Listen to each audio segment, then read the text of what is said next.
എല്ലാവർക്കും നമസ്കാരം. സൺഡേ ആണ്.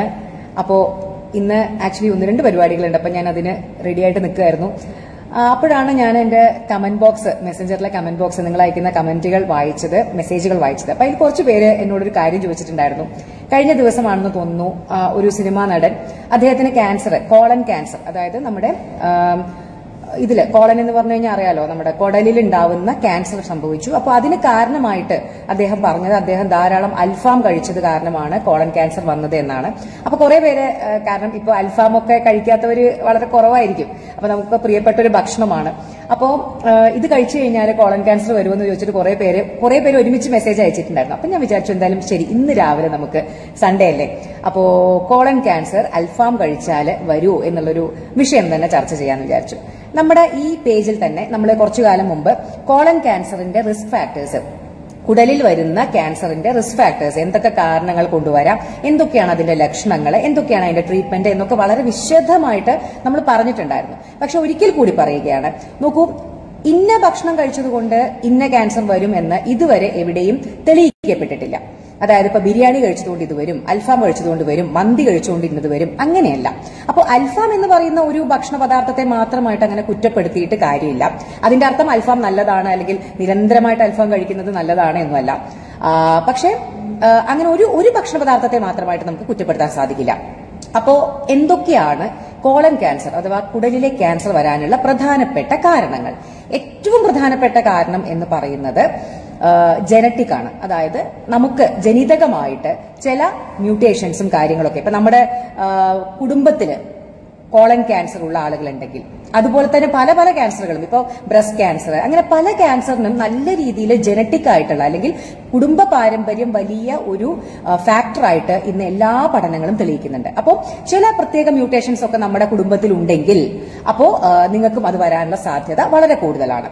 അങ്ങനെ ഒരു ക്യാൻസർ മാത്രമല്ല കേട്ടോ, ധാരാളം ക്യാൻസറുകൾ, അങ്ങനെ ഒവേറിയൻ ക്യാൻസർ ഉണ്ട്, ബ്രസ്റ്റ് ക്യാൻസർ ഉണ്ട്, സ്ത്രീകളിലൊക്കെ പ്രത്യേകിച്ചിട്ട് കുടുംബപരമായിട്ട് പല ക്യാൻസറുകളും കാണപ്പെടാറുണ്ട്. അപ്പൊ അതിലൊന്ന് തന്നെയാണ് കോളൻ ക്യാൻസറും. അപ്പൊ ഏറ്റവും കൂടുതലായിട്ട് ഒരു റിസ്ക് ഫാക്ടർ ആയിട്ട് പറയുന്നത്, കുടുംബപരമായിട്ട് നിങ്ങളുടെ കുടുംബത്തിൽ കോളൻ ക്യാൻസർ ഉണ്ടെങ്കിൽ നിങ്ങൾ വളരെയധികം ശ്രദ്ധിക്കണം. അപ്പൊ മലത്തില് രക്തമൊക്കെ പോകുന്നുണ്ടെങ്കിൽ, മലത്തില് മ്യൂക്കസ് അല്ലെങ്കിൽ പിത്തം, കഫമൊക്കെ ഇങ്ങനെ പോകുന്നുണ്ട് എന്നുണ്ടെങ്കിൽ, വിട്ടുമാറാത്ത വയറിളക്കം, വിട്ടുമാറാത്ത കോൺസ്റ്റിപ്പേഷൻ, അങ്ങനെയൊക്കെ ഉണ്ടെങ്കിൽ അത് പൈൽസ് ആണ് അല്ലെങ്കിൽ അങ്ങനെ എന്തെങ്കിലുമൊക്കെ ആണ് എന്ന് പറഞ്ഞിരിക്കരുത്. ദയവ് ചെയ്ത് പോയിട്ട് കാണിക്കണം. കൊളനോസ്കോപ്പി നിർബന്ധമായിട്ടും ചെയ്യണം, ബയോപ്സി ചെയ്യണം കേട്ടോ. അപ്പോൾ ഏറ്റവും പരമപ്രധാനമായിട്ടുള്ള കാര്യം പാരമ്പര്യം തന്നെയാണ്. ഇനി ബാക്കിയുള്ള കുറച്ച് റിസ്ക് ഫാക്ടേഴ്സ് ഉണ്ട്. അതായത് നിങ്ങൾക്ക് പാരമ്പര്യം ഉണ്ട്, അതിന്റെ കൂടെ തന്നെ നിങ്ങൾ ഇതൊക്കെ കൂടി ചെയ്യുന്നുണ്ടെങ്കിൽ ബാക്കിയുള്ളവരെക്കാൾ വളരെ കൂടുതലാണ് നിങ്ങൾക്ക് കുടലിലെ ക്യാൻസർ വരാനുള്ള സാധ്യത. ആ അഡിക്റ്റീവ് ഫാക്ടേഴ്സ് എന്ന് പറയുന്നത് പ്രധാനമായിട്ട് ഏജ് ആണ്. നിങ്ങളുടെ ഏജ് കൂടുന്തോറും, അതായത് 40 വയസ്സിന് മീതെയാണ് സാധാരണ രീതിയിൽ മെജോറിറ്റി ഓഫ് കോളൻ ക്യാൻസർ കാണാറുള്ളത്. അപ്പോൾ ഏജ് കൂടുന്തോറും നോർമലായി തന്നെ ആ റിസ്ക് കൂടുന്നു. പിന്നെ മദ്യപാനം, പുകവലി, ഓക്കെ, അതായത് നിങ്ങൾക്ക് ജനറ്റിക് ആയിട്ടുള്ള നിങ്ങളുടെ പാരമ്പര്യമായിട്ട് തന്നെ കോളൻ ക്യാൻസറിനുള്ള സാധ്യത കൂടുതലാണ്. പ്ലസ് നിങ്ങൾ ഇതൊക്കെ ചെയ്യുന്നു, മദ്യപിക്കുന്നു, പുകവലിക്കുന്നു, ഡെഫിനറ്റ്ലി കോളൻ ക്യാൻസർ വരാനുള്ള സാധ്യത ബാക്കിയുള്ളവരെക്കാൾ നിങ്ങൾക്ക് വളരെ മടങ്ങ് തന്നെ കൂടുതലാണ്. Plus processed meet, red meat, അതായത് ചുവന്ന, പ്രത്യേകിച്ച് ബീഫ്, മട്ടൺ പോലെയൊക്കെയുള്ള റെഡ് മീറ്റും പ്രോസസ്ഡ് മീറ്റും, ഇപ്പൊ നമ്മൾ പ്രോസസ് ചെയ്തിട്ട് നമുക്ക് കടയിൽ നിന്നൊക്കെ വാങ്ങാൻ കിട്ടില്ല, ഇങ്ങനെ ഫ്രോസൺ ആയിട്ട് പ്രോസസ്ഡ് ആയിട്ടുള്ള മീറ്റ്, ഇതൊക്കെ നിരന്തരമായിട്ട് കഴിക്കുന്നത്, എപ്പോഴെങ്കിലും അല്ല, നിരന്തരമായിട്ട് കഴിക്കുന്നത് കോളൻ ക്യാൻസറിന്റെ സാധ്യത വളരെയധികം വർദ്ധിപ്പിക്കും. അതുപോലെ തന്നെയാണ് ഒബീസിറ്റി, നിങ്ങളുടെ പൊണ്ണത്തടി, അതായത് സെഡൻഡറി ലൈഫ് സ്റ്റൈൽ, നിങ്ങൾ ഒരു എക്സസൈസും ചെയ്യുന്നില്ല, വളരെ ഇങ്ങനെ മടി പിടിച്ചിരിക്കുന്ന ആൾക്കാരാണ്, പ്രത്യേകിച്ചിട്ട് ഒരു ദേഹാധ്വാനവും ഇല്ല, ഒബീസിറ്റി, പൊണ്ണത്തടി വരുന്നു, അങ്ങനെയുള്ള സംഗതികളൊക്കെ ഇതിന് കൂടുതലായിട്ട് സാധ്യത വർദ്ധിപ്പിക്കുന്നതായിട്ട് നമ്മൾ കാണാറുണ്ട്. പിന്നെ ഒരു എക്സ്ട്രാ പറയണമെന്നുണ്ടെങ്കിൽ ഫൈബർ ഒട്ടും തന്നെ ഇല്ലാത്ത ഡയറ്റുകൾ, അതായത് ഇപ്പോ പച്ചക്കറികളും ഇലക്കറികളും, അതിന്റെ അർത്ഥം അപ്പൊ പലരും വിചാരിക്കുന്നത് കംപ്ലീറ്റ് വെജിറ്റേറിയൻ ആയി കഴിഞ്ഞാൽ കോളൻ ക്യാൻസർ വരില്ല എന്നാണ്. അങ്ങനെയൊന്നും ഇല്ല കേട്ടോ. അതായത് വെജിറ്റേറിയൻകാർക്ക് കോളൻ ക്യാൻസർ വരില്ല, നോൺ വെജ് കഴിക്കുന്നവർക്കാണ് വരുന്നത്, അങ്ങനെയല്ല. പഠനങ്ങൾ അങ്ങനെ വലിയൊരു വ്യത്യാസമൊന്നും ഇതുവരെ കണ്ടുപിടിക്കപ്പെട്ടിട്ടില്ല. പക്ഷേ വെജിറ്റേറിയൻ എന്ന് പറയുന്ന ഭക്ഷണത്തിലാണ് കൂടുതലായിട്ട് പലപ്പോഴും ഫൈബർ അടങ്ങിയിരിക്കുന്നത്. അപ്പോൾ ഈ ഫൈബർ ഒട്ടും ഇല്ലാത്ത ഭക്ഷണം എപ്പോഴും ഈ പറയുന്ന പോലെ മന്തിയും അൽഫാമും ബിരിയാണിയൊക്കെ ആയിട്ട് പോയി കഴിഞ്ഞാൽ അത് നമുക്ക് പണി തരും. കാരണം ഫൈബർ കണ്ടന്റ് ഒട്ടും തന്നെ ഇല്ല. അപ്പൊ അതുകൊണ്ട് നമ്മുടെ കോളൻ ക്ലീനിങ്ങിന് ഫൈബർ വളരെയധികം അത്യാവശ്യമാണ്. അപ്പൊ ഫൈബർ ഇല്ലാത്ത ഭക്ഷണങ്ങൾ നിരന്തരമായി കഴിക്കുന്നതും കോളൻ ക്യാൻസറിന്റെ സാധ്യത വളരെയധികം വർദ്ധിപ്പിക്കുന്നു. അപ്പൊ ഇതൊക്കെയാണ് കുടലിന്റെ ക്യാൻസറിന്റെ പ്രധാനപ്പെട്ട റിസ്ക് ഫാക്ടേഴ്സ്. അല്ലാതെ ഒരു പ്രത്യേക ഭക്ഷണം ഇപ്പം അപ്പൊ പലരും വിചാരിക്കും ഓക്കെ അൽഫാം വളരെയധികം സേഫ് ആണ്. അങ്ങനെയല്ല. ഇപ്പൊ നമ്മൾ ഈ പറഞ്ഞതിൽ ഇൻഡയറക്ട്ലി സ്ഥിരമായിട്ട് ഇത് കഴിക്കുന്ന ആളുകൾ പലപ്പോഴും വേണ്ടത്ര പച്ചക്കറികളോ ഇലക്കറികളോ ഒന്നും കഴിക്കില്ല, ഫൈബറുള്ള ഭക്ഷണങ്ങൾ കഴിക്കില്ല, അല്ലെ? അപ്പോ നമ്മൾ ശ്രദ്ധിക്കേണ്ടത് ഒരു ഭക്ഷണ പദാർത്ഥം കോസ് ചെയ്യുന്നു എന്നതിനേക്കാൾ ഉപരി ഇത്തരത്തിൽ ഫൈബർ കണ്ടന്റ് ഇല്ലാത്ത സ്ഥിരമായിട്ട് നോൺ വെജും റെഡ് മീറ്റും ഇങ്ങനെയുള്ള അൽഫാം മന്തി പോലെയൊക്കെയുള്ള ഭക്ഷണങ്ങൾ സ്ഥിരമായി കഴിച്ചു കഴിഞ്ഞാൽ അത് കുറച്ചു കാലം കഴിയുമ്പോൾ നിങ്ങൾക്ക് പലതരത്തിലുള്ള പണി, അതിപ്പോ കുടലിലെ ക്യാൻസർ മാത്രമൊന്നല്ല, പല രീതിയിലുള്ള പണി. ഇപ്പൊ ഇൻഡയറക്ട്ലി അത് പൊണ്ണത്തടി ഉണ്ടാക്കില്ലേ? ഒബ്വിയസ്ലി ഉണ്ടാക്കും, അല്ലെ? നമ്മൾ പച്ചക്കറി ഒന്നും കഴിക്കാതെ ഇതന്നെ അടിച്ചുകൊണ്ടിരുന്നു കഴിഞ്ഞാൽ പൊണ്ണത്തടി ഉണ്ടാക്കും. അപ്പോൾ ഈ പൊണ്ണത്തടി ഇൻഡയറക്ട്ലി റിസ്ക് ഫാക്ടർ ആണെന്ന് നമ്മൾ ഓൾറെഡി പറഞ്ഞു കഴിഞ്ഞു. അപ്പോൾ വളഞ്ഞ് ഇത് പല രീതിയിൽ കോളൻ ക്യാൻസറിന് കാരണമാകുന്നുണ്ട്. പക്ഷെ ഇപ്പൊ പലരും നമ്മളിങ്ങനെ അതായത് ഇന്നതിന് കാരണമാവുന്നു, അതായത് അൽഫാം കഴിച്ചു കഴിഞ്ഞാൽ കോളൻ ക്യാൻസർ വരും, അങ്ങനെയല്ല. നിങ്ങൾ എപ്പോഴെങ്കിലൊക്കെ ഒരു അൽഫാം കഴിക്കണോണ്ടൊന്നും കുഴപ്പമില്ല. പക്ഷെ എപ്പോഴും നമ്മളൊരു ഹെൽത്തി ഫുഡ് ഹാബിറ്റ് അതിൽ എല്ലാം ഉൾപ്പെടുത്തണം. നോൺ വെജ് ഉൾപ്പെടുത്തണം, വെജ് ഉൾപ്പെടുത്തണം, എല്ലാ സംഗതികളും ഉൾപ്പെടുത്തിയിട്ടുള്ള ഒരു ഹെൽത്തി ബാലൻസ്ഡ് ഡയറ്റുമായിട്ട് മുന്നോട്ട് പോയി കഴിഞ്ഞാൽ ഒരു പരിധി വരെ കോളന്റെ പ്രശ്നങ്ങളൊക്കെ നമുക്ക് കൺട്രോൾ ചെയ്യാൻ സാധിക്കും കേട്ടോ. അപ്പൊ ഇത്രയേ ഉള്ളൂ, കുഞ്ഞു ടോപ്പിക്കാണ്. പിന്നെ ഇതിന്റെ ലക്ഷണങ്ങൾ ഞാൻ വേഗം ഒന്ന് പറഞ്ഞു പോവാം. പലർക്കും ഇത് വളരെ ലേറ്റ് ആയിട്ട് നമ്മൾ നല്ല ആദ്യത്തെ സ്റ്റേജിലൊക്കെ തന്നെ കണ്ടുപിടിച്ചു കഴിഞ്ഞാൽ വളരെ എഫക്റ്റീവായിട്ട് 100% നമുക്ക് ട്രീറ്റ് ചെയ്ത് മാറ്റാൻ പറ്റുന്ന ഒരു രോഗം. പക്ഷെ പലപ്പോഴും നിർഭാഗ്യവശാൽ കോളൻ ക്യാൻസർ അല്ലെങ്കിൽ കുടലിലെ ക്യാൻസർ ഏറ്റവും ലേറ്റ് സ്റ്റേജിലൊക്കെയാണ് കണ്ടുപിടിക്കുക. അതെന്തുകൊണ്ടാണ്? നമ്മൾ ഇങ്ങനെ മലത്തിൽ രക്തം കാണും, മലത്തിൽ കഫം കാണും, ഇങ്ങനെ ഇടയ്ക്ക് മലബന്ധം ഇടയ്ക്കിടയ്ക്ക് വരും, അല്ലെങ്കിൽ വയറിളകി പോവും ഇടയ്ക്കൊക്കെ, അങ്ങനെ നിങ്ങൾ ഭയങ്കരമായിട്ട് ശോഷിക്കും. ഇങ്ങനെയൊക്കെയുള്ള പ്രശ്നങ്ങൾ ഉണ്ടെങ്കിൽ പോലും നമുക്ക് എല്ലാത്തിനും ഒറ്റ ഡയഗ്നോസിസേ ഉള്ളൂ, പൈൽസ്, അല്ലെ? അർഷസ് ആണ്, പൈൽസ് ആണെന്ന് പറഞ്ഞ് നമ്മൾ ഇരിക്കും. അപ്പൊ അതിനുവേണ്ടി പല സ്ഥലത്തുനിന്നും ഒറ്റമൂലിയും അതും ഇതൊക്കെ ചികിത്സ എടുക്കും. അപ്പോൾ അതുകൊണ്ടാണ് പലപ്പോഴും ഇത് ലേറ്റ് ആയിട്ട് ഡയഗ്നോസ് ചെയ്യപ്പെടുന്നത്. അപ്പൊ ഇങ്ങനത്തെയുള്ള ലക്ഷണങ്ങളൊക്കെ ഉണ്ടെങ്കിൽ ദയവ് ചെയ്ത് അത് വെച്ചിരിക്കരുത്, കൊണ്ടുപോയിട്ട് ഒരു ഡോക്ടറെ കാണിക്കണം. ഒരു സർജൻ ഡോക്ടറെയോ അല്ലെങ്കിൽ ഒരു ഗാസ്ട്രോഎൻട്രോളജിസ്റ്റിനെയോ ആണ് കാണിക്കേണ്ടത്. കൊളനോസ്കോപ്പി ആവശ്യമാണെങ്കിൽ ചെയ്യണം. അവർക്ക് കൊളനോസ്കോപ്പി ചെയ്ത് എന്തെങ്കിലും അവിടെ അൾസറോ കാര്യങ്ങളോ.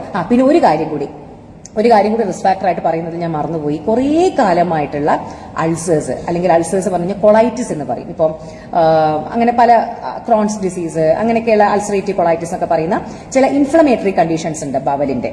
അപ്പൊ ആ രോഗമുള്ള ആളുകൾ, അത് കുറെ കാലമായിട്ടുള്ള ആളുകളിൽ ഒരു ചെറിയ ശതമാനം ആളുകളിൽ അത് പിന്നീട് കോളൻ ക്യാൻസർ ആയിട്ട് മാറാനുള്ള സാധ്യതയുണ്ട് കേട്ടോ.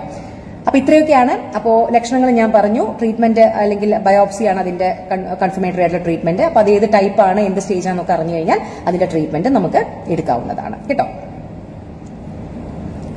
നമ്മുടെ വീടുകളിൽ പച്ചക്കറി തോട്ടം ഉണ്ടാക്കുക, അതിൽ നിന്നും കിട്ടുന്ന പച്ചക്കറിയാണ് ഏറ്റവും ഉത്തമം. അല്ല, കറക്റ്റ്, അത് വർഗീസ് സാർ പറയുന്നത് കറക്റ്റ് ആണ്. അപ്പോൾ പക്ഷെ എത്ര പേർക്ക് അതൊക്കെ സാധിക്കും എന്നുള്ളത് വലിയൊരു ചോദ്യചിഹ്നമാണ്. പറ്റുന്നുണ്ടെങ്കിൽ എല്ലാവർക്കും അത് ചെയ്യാവുന്നതാണ്, വളരെ നല്ലതാണ്. വിഷാംശമൊന്നും ഇല്ലാത്ത നമ്മുടെ പച്ചക്കറി തോട്ടത്തിൽ നിന്ന് കിട്ടുന്ന പച്ചക്കറിയേക്കാൾ നല്ലതായിട്ട് നമുക്ക് എന്തുണ്ട്, അല്ലെ? നല്ലതന്നെ. വേറെ എന്തെങ്കിലും സംശയങ്ങളുണ്ടോ?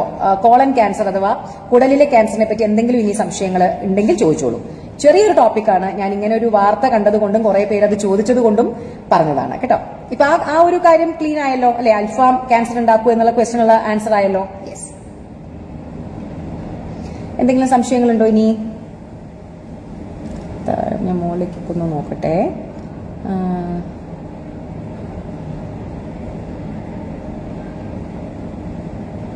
അൽഫാമിന്റെ കരിഞ്ഞ ഭാഗം കഴിച്ചാൽ കുഴപ്പമുണ്ടോന്നോ? എന്താ പറയാ, അൽഫാമിന്റെ കരിഞ്ഞ ഭാഗം കഴിച്ചോ കരിയാത്ത ഭാഗം കഴിച്ചോ എന്നുള്ളതല്ല നമ്മുടെ ചോദ്യം. ഓക്കെ, കരിഞ്ഞ ഭാഗം കഴിച്ചു കഴിഞ്ഞാൽ കുറച്ച് ടേസ്റ്റ് കുറയുന്നുള്ളതല്ലാതെ അത് കഴിച്ചുകൊണ്ട് പ്രത്യേകിച്ചിട്ട് കുഴപ്പമൊന്നുമില്ല കേട്ടോ. യെസ്. എന്തെങ്കിലും സംശയങ്ങളുണ്ടെങ്കിൽ നെക്സ്റ്റ് 2 മിനിറ്റ്സിൽ ചോദിക്കാം.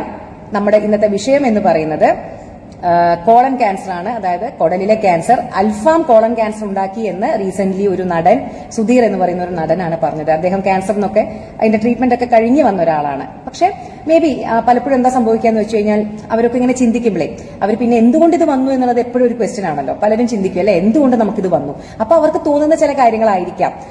ഞാൻ ഇതൊക്കെ കുറച്ച് കൂടുതലായിട്ട് കഴിച്ചു, അപ്പൊ ഇതുകൊണ്ടായിരിക്കാം വന്നത്. അല്ലാതെ അതിന് സയന്റിഫിക് ആയിട്ടുള്ള ശാസ്ത്രീയപരമായിട്ടുള്ള ഒരു അടിത്തറ ഉണ്ടെന്ന് തോന്നുന്നില്ല. അത് നമുക്ക് വ്യക്തിപരമായിട്ട് തോന്നുന്ന ചില കാര്യങ്ങളാണ്. ഇത് ഞാൻ അങ്ങനെ ചെയ്തുകൊണ്ടായിരിക്കാം. ചിലപ്പോൾ അദ്ദേഹം പുകവലിച്ചിട്ടുണ്ടായിരുന്നെങ്കിൽ അത് ഇതിനേക്കാൾ വലിയൊരു റിസ്ക് ഫാക്ടറാണ്. സത്യത്തിൽ അൽഫാം കഴിക്കണേക്കാൾ വലിയ റിസ്ക് ഫാക്ടറാണ് അദ്ദേഹം. എനിക്കറിയില്ല, പുകവലി മദ്യപാനമൊക്കെ ഉണ്ടായിരുന്നെങ്കിൽ മേ ബി അത് ഇതിലും വലിയ റിസ്ക് ഫാക്ടറാണ്. പക്ഷെ പലരും അതൊന്നും ഒരിക്കലും അവരുടെ മനസ്സിലേക്ക് വരില്ല. പലപ്പോഴും നമ്മൾ കഴിച്ച ഭക്ഷണമോ അങ്ങനെയൊക്കെയാണ്, അത് നമ്മൾ മനുഷ്യപരമായിട്ട് അങ്ങനെയാണ് നമുക്ക് തോന്നുക. Okay, yes, okay. What is lymphoma എന്ന് ശ്രീജിത്ത് ചോദിച്ചിട്ടുണ്ട്. ലിംഫോമ എന്ന് പറഞ്ഞു കഴിഞ്ഞാൽ Sreejith, it's A kind of cancer. അതായത് ലിംഫോമ, ലിംഫ് നോഡുകൾ എന്ന് പറഞ്ഞു കഴിഞ്ഞാൽ കഴല എന്ന് നമ്മൾ പറയാറില്ലേ, കഴലകൾ. നമ്മുടെ ശരീരത്തിൽ ധാരാളം ലിംഫ് നോഡുകളുണ്ട്. അപ്പൊ ലിംഫ് നോഡുകളുടെ പ്രത്യേകത അല്ലെങ്കിൽ അതിന്റെ മെയിൻ ആയിട്ടുള്ള ഫംഗ്ഷൻ എന്ന് പറയുന്നത് നമ്മുടെ ശരീരത്തിൽ ഇമ്മ്യൂണിറ്റിക്ക് വേണ്ട ചില സംഗതികളൊക്കെ അതിൽ ഉണ്ടാക്കപ്പെടുന്നുണ്ട്, ചില ഘടകങ്ങൾ. അത് മാത്രമല്ല നമ്മുടെ ശരീരത്തിലെ ലിംഫ് ഡ്രെയിനേജ്, അതായത് നീര, പിത്തം എന്നൊക്കെ പറയുന്ന ലിംഫ് ഡ്രെയിനേജിന് സഹായിക്കുന്നത് ലിംഫ് നോഡുകളാണ്. എന്നാൽ ചില സന്ദർഭങ്ങളിൽ ഈ ലിംഫ് നോഡുകളിലെ സെല്ലുകൾ ക്രമാതീതമായിട്ട് പെറ്റുപെരുകും. അതാണല്ലോ ക്യാൻസർ. അപ്പൊ അതിനെയാണ് നമ്മൾ ലിംഫോമ എന്ന് പറയുന്നത്. It's A kind of cancer. പക്ഷേ പ്രോപ്പർ ആക്ച്വലി അത് ലിംഫ് നോഡുകൾ വലുതാവുക എന്നുള്ളതാണ് അതിന് പ്രധാനപ്പെട്ട അതിന്റെ ഒരു ലക്ഷണം. അതിന്റെ കൂടെ തന്നെ വിട്ടുമാറാത്ത പനി ഉണ്ടായിരിക്കാം. നിങ്ങൾക്ക് പെട്ടെന്ന് നിങ്ങൾ ഭയങ്കരമായിട്ട് ശോഷിച്ച് വെയിറ്റ് ലോസ് ഉണ്ടാവാം. പിന്നെ നൈറ്റ് സ്വെറ്റ്സ്, അതായത് രാത്രിയൊക്കെ ഭയങ്കരമായിട്ട് വിയർക്കുക. പനിയൊന്നുമില്ല പക്ഷെ വേർക്കുക, അങ്ങനെയൊക്കെയുള്ള പല ലക്ഷണങ്ങളുമാണ്. പിന്നെ ലിംഫ് നോഡുകൾ പലപ്പോഴും വലുതാവും. അപ്പൊ നമ്മൾ അതിന്റെയൊക്കെ ടെസ്റ്റുകളൊക്കെ ചെയ്ത് നോക്കുമ്പോഴാണ് അത് കാണാൻ പറ്റുക. ലിംഫ് നോഡിന്റെ ബയോപ്സി ചെയ്ത് നോക്കേണ്ടതായിട്ട് വരും. ലിംഫോമയ്ക്കൊക്കെ വളരെ ഇഫക്റ്റീവ് ആയിട്ടുള്ള ട്രീറ്റ്മെന്റുകൾ ലഭ്യമാണ്. ഓക്കെ, ഷാജി പേരാവൂർ ചോദിച്ചു, സരിൻ BJP പോവോ? അല്ല, സരിൻ BJP പോയാൽ ഷാജിക്ക് എന്തെങ്കിലും ബുദ്ധിമുട്ടുണ്ടോ? ഷാജിയുടെ വീട്ടിൽ എന്തെങ്കിലും ബുദ്ധിമുട്ടുണ്ടോ? എന്തെങ്കിലും ചെലവുണ്ടോ? സരിൻ BJPയിലോ CPMലോ കോൺഗ്രസിലോ എന്തിനാന്ന് വെച്ചാൽ പൊക്കോട്ടെ. ഷാജിയുടെ കാര്യം നോക്കി ജീവിക്കുകയല്ലേ നല്ലത് എന്റെ ഷാജി. യെസ്, സുബൈർ തമിഴ്നാട്ടിൽ നിന്നും വരുന്ന വിഷം നിറഞ്ഞ നമ്മൾ എന്തിനാ ഈ തമിഴ്നാടിനെ മാത്രം കുറ്റം പറയുന്നത്? നമ്മളൊരു കൺസ്യൂമർ ആണ്. കേരളം എന്ന് പറയുന്നത് അരിക്ക് പോലും നമ്മൾ വേറെ സംസ്ഥാനങ്ങളെ ആശ്രയിക്കുന്ന ഒരു സംസ്ഥാനമാണ് നമ്മുടെ കേരളം. അപ്പോൾ നമ്മൾ ഈ തമിഴ്നാട്ടിൽ നിന്ന് കൊണ്ടുവരുന്ന പച്ചക്കറിയിലെല്ലാം വിഷാന്ന് പറഞ്ഞിരുന്നിട്ട് കാര്യമില്ലല്ലോ. അതില്ലെങ്കിൽ നമ്മൾ പട്ടിണിയാവും. അപ്പോൾ ഇതിനൊക്കെയുള്ള പ്രതിവിധി എന്ന് പറയുന്നത് നമ്മൾ ഇവിടെ തന്നെ കുറെ ഉണ്ടാക്കുക, ഉൽപ്പാദിപ്പിക്കുക, പറ്റുന്നത് നമ്മൾ നമ്മളെ വീട്ടിലുണ്ടാക്കുക എന്നൊക്കെയാണ്. പക്ഷെ ഇതിനൊക്കെ അതിന്റേതായിട്ടുള്ള പരിമിതികളുണ്ട്. യെസ്, ശ്രീജിത്ത് ഇപ്പൊ ചോദിച്ച ലിംഫോമയുടെ കാര്യം ക്ലിയർ ആയല്ലോ. യെസ്, ഇനി എന്തെങ്കിലും സംശയങ്ങളുണ്ടോ? രാകേഷ് അതിന്റെ ലക്ഷണം എന്തെന്ന് ചോദിച്ചിട്ടുണ്ട്. ഏതിന്റെ ലക്ഷണം രാകേഷേ? കോളൻ ക്യാൻസറിന്റെയും ലിംഫോമയുടെയും ലക്ഷണങ്ങൾ ഞാൻ പറഞ്ഞിട്ടുണ്ട് കേട്ടോ. ഒന്ന് ജസ്റ്റ് ഒന്ന് റിവൈൻഡ് ചെയ്തിട്ട് കേട്ടാൽ മതി. Yes, okay. ഇന്നത്തെ നമ്മുടെ ടോപ്പിക്കുമായിട്ട് ബന്ധപ്പെട്ട കാര്യങ്ങൾ ചോദിക്കണേ. നമ്മുടെ ഇന്നത്തെ ടോപ്പിക് കോളൻ ക്യാൻസർ ആണ്, അതായത് കുടലിലെ ക്യാൻസർ ആണ് നമ്മുടെ ടോപ്പിക്. യെസ്, അപ്പൊ എനിക്ക് തോന്നുന്നു ഇപ്പൊ ഒരുമാതിരിപ്പെട്ട സംശയങ്ങളൊക്കെ ഓക്കെ ആയി എന്നല്ലേ? യാ, ഫൈൻ. നല്ല ടോപ്പിക്കാണ്, എല്ലാം മനസ്സിലായി എന്ന് പറയുന്നു. വളരെ സന്തോഷം. അപ്പൊ നമുക്കിനി അടുത്തൊരു ടോപ്പിക്കുമായിട്ട് കാണാം. അപ്പോ എല്ലാവരും ഹെൽത്തി ആയിട്ടുള്ള ഭക്ഷണം കഴിക്കാൻ ശ്രമിക്കുക. ഫൈബർ എന്ന് പറയുന്നത് നമ്മുടെ ഭക്ഷണക്രമത്തിൽ എന്തായാലും നിങ്ങൾ ഉൾപ്പെടുത്തേണ്ട ഒരു കാര്യമാണ്. അത് പല കാര്യങ്ങൾക്ക്, നമ്മുടെ ഷുഗർ കൺട്രോളിന് നമ്മളെ സഹായിക്കും, നമ്മുടെ വെയിറ്റ് മെയിൻറ്റെയിൻ ചെയ്യാൻ നമ്മളെ സഹായിക്കും. ഈ പൊണ്ണത്തടി അല്ലെങ്കിൽ വെയിറ്റ് ഗെയിൻ എന്ന് പറയുന്നത് അതാണ് ഇപ്പോൾ ഏറ്റവും ബേസിക് ആയിട്ട് ഈവൻ ക്യാൻസറിന് വരെ റിസ്ക് ഫാക്ടറായിട്ട് പറയുന്നത്. അപ്പോൾ നമ്മുടെ തടി, നമ്മുടെ വെയിറ്റ്, നമ്മുടെ ബോഡി ഷേപ്പ് ഒക്കെ മെയിൻറ്റെയിൻ ചെയ്യുക എന്ന് പറയുന്നത് കാണാനുള്ള ഭംഗിക്ക് വേണ്ടി മാത്രമല്ല കേട്ടോ, അത് നമ്മുടെ ആരോഗ്യത്തിന് വേണ്ടി കൂടിയാണ്. അപ്പൊ അത് വളരെ ശ്രദ്ധിക്കുക. എക്സസൈസ് ചെയ്യുക, ഹെൽത്തി ഡയറ്റ് ചെയ്യുക, ഫൈബർ കണ്ടെയ്നിങ് ഡയറ്റ് ചെയ്യുക, പച്ചക്കറികളും ഇലക്കറികളൊക്കെ ഭക്ഷണത്തിൽ ഉൾപ്പെടുത്തുക, പഴവർഗ്ഗങ്ങൾ കഴിക്കുക. നോൺ വെജ് കഴിക്കുന്നതുകൊണ്ട് ഒരു തെറ്റുമില്ല. പ്രോട്ടീൻ നല്ലപോലെയുള്ള ഭക്ഷണ പദാർത്ഥമാണ് നോൺ വെജ്. പക്ഷെ അത് മാത്രം നിങ്ങളുടെ ഭക്ഷണത്തിൽ ഉൾപ്പെടുത്തി കഴിഞ്ഞാൽ ഇത്തരത്തിലുള്ള പല പ്രശ്നങ്ങളും ഉണ്ടാവും കേട്ടോ. യെസ്, അപ്പൊ ശരി, എല്ലാവർക്കും ബൈ. എല്ലാവർക്കും നല്ലൊരു സൺഡേ ആശംസിക്കുന്നു. അടുത്തൊരു ടോപ്പിക്കുമായിട്ട് നമുക്ക് നെക്സ്റ്റ് ഡേ അല്ലെങ്കിൽ അതിന്റെ നെക്സ്റ്റ് ഡേ കാണാം. Okay, bye. ഇന്ന് ദുബായിലുള്ള ആളുകളൊക്കെ ഓർമ്മയിലേക്ക് വരിക കേട്ടോ. ഇന്ന് വൈകുന്നേരം നമ്മുടെ സെഷൻ ഉണ്ട് 2:30 ദുബായ് ഫോക്ലോർ ഹാളിൽ വെച്ചിട്ടാണ്. ദുബായ് ഫോക്ലോർ ഹാളിൽ വെച്ചിട്ടാണ് ഓർമ്മ ലിറ്ററേച്ചർ ഫെസ്റ്റിവലിന്റെ ഇന്നലെ നമുക്കൊരു സെഷൻ ഉണ്ടായിരുന്നു. ഇന്നും 2:30 ഒരു സെഷൻ ഉണ്ട്. അപ്പൊ ദുബായിൽ വരാൻ പറ്റുന്ന ആളുകളുണ്ടെങ്കിൽ കാണാൻ വരും. നമുക്ക് അവിടെ നിന്ന് നേരിട്ട് കാണാം. Okay, bye, take care, bye. Parotta കഴിച്ചാൽ ക്യാൻസർ വരുമോ ചോദിക്കുന്നുണ്ട്. നോക്കൂ, ഈ പൊറോട്ട കഴിച്ചാൽ ഇതൊക്കെ കുറെ തെറ്റിദ്ധാരണകളാണ്. പൊറോട്ട എന്ന് പറഞ്ഞു കഴിഞ്ഞാൽ കംപ്ലീറ്റ് ആക്ച്വലി മൈദ വളരെയധികം കൂടിയ, ഫൈബർ ഇല്ല. ഇതിന്റെയൊക്കെ ബേസിക് പ്രശ്നം എന്ന് പറഞ്ഞാൽ ഫൈബർ ഇല്ലാത്ത ഭക്ഷണങ്ങളാണ്. ഇപ്പം നമ്മുടെ ഗോതമ്പ്, മൈദ, ഇതെല്ലാം തവിടൊക്കെ മാറ്റിയിട്ടാണ് വരുന്നത്, അല്ലെങ്കിൽ റിഫൈൻഡ് ആയിട്ടാണ് വരുന്നത്. അപ്പൊ അതിൽ ഫൈബർ കണ്ടന്റ് വളരെ കുറവാണ്. അപ്പൊ ഞാൻ പറഞ്ഞല്ലോ, ഫൈബർ കണ്ടന്റ് എത്രത്തോളം നമ്മുടെ ഭക്ഷണത്തിൽ കുറയുന്നോ അത്രത്തോളം നമുക്ക് കോളൻ ക്യാൻസറിനുള്ള റിസ്ക് ഉണ്ട്. അപ്പൊ അതുകൊണ്ട് തന്നെ സ്ഥിരമായിട്ട് പൊറോട്ട കഴിച്ചു കഴിഞ്ഞാൽ ഡെഫിനറ്റ്ലി ഫൈബർ കണ്ടന്റ് നമ്മുടെ ശരീരത്തിലേക്ക് കിട്ടുന്നില്ലല്ലോ. അപ്പൊ അങ്ങനെ അല്ലാതെ പൊറോട്ടയെ മാത്രമായിട്ട് നമ്മൾ കുറ്റപ്പെടുത്തിയിട്ട് കാര്യമില്ല. മനസ്സിലായില്ലേ? അപ്പൊ പൊറോട്ട എന്ന് പറയുന്ന ഒരു ഭക്ഷണ പദാർത്ഥം, പക്ഷെ ഇങ്ങനെയുള്ള ധാരാളം ഭക്ഷണങ്ങളുണ്ട്. അപ്പോ ഫൈബർ നമ്മുടെ ഭക്ഷണത്തിൽ ഉൾപ്പെടുത്തുക. എന്നിട്ട് നിങ്ങൾ പൊറോട്ട കഴിച്ചോ, കുഴപ്പമില്ല. Yes, okay. അപ്പൊ ശരി, എല്ലാവർക്കും ബൈ. ദുബായിൽ നിന്ന് ഈവനിങ് വരാൻ പറ്റുന്ന ആളുകൾ വരൂ, 2:30 നമുക്ക് അവിടുന്ന് കാണാം. അപ്പോ അടുത്ത ടോപ്പിക്കുമായിട്ട് നെക്സ്റ്റ് ഡേ കാണാം. Okay, bye, take care.